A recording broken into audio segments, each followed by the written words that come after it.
I discovered mounted shooting by a friend who had hired me to exercise his horse while he was on vacation, and he happened to be in this new sport. And so he said, hey, you're a pretty good rider. You should come out and see this new sport. It's at a Western festival in San Bernardino. Come on out and see what it's all about. And I said, okay.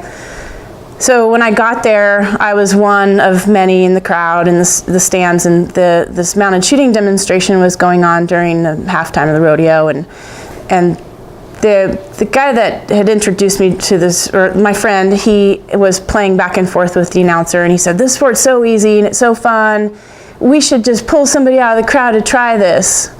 And so of course he comes over and he points at me, he said, you should try this. And I said, right now, right here, I've never held a gun before in my life. Yeah, I'm confident on the horse, but there's like 1,000 people here.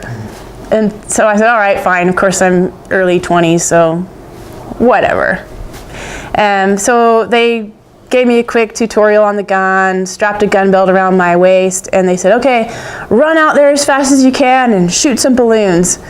And I said, okay. So I just took off, and I hit one or two maybe, but it was fun, and I thought this is maybe something that I'd like to try and get into a little bit more. Coming from the cutting horse world, and even back earlier on in the showing and 4-H, it was all those judged events. So this is a timed event, and this is kind of more up my alley. That first introduction, I was hooked immediately, and I was invited then to come to the competition, the shoot the next weekend, and of course I had to borrow everything, including the horse, because my horse, Dancer, who I had hauled him to Texas, and then I hauled him to California, so he was still traveling around with me. This is this old rickety thoroughbred, and of course I wasn't going to expect him to step in as a mounted shooting horse, so I had to borrow everything.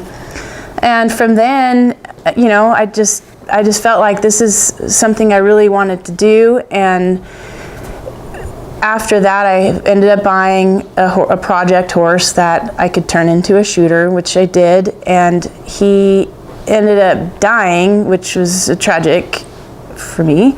And then shortly thereafter is when I found Justin, my number one, and started him from pretty much nothing, and he, you know, became my greatest horse of all time.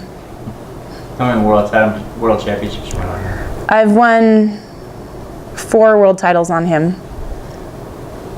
That happened fast. It happened over the course of 10 years.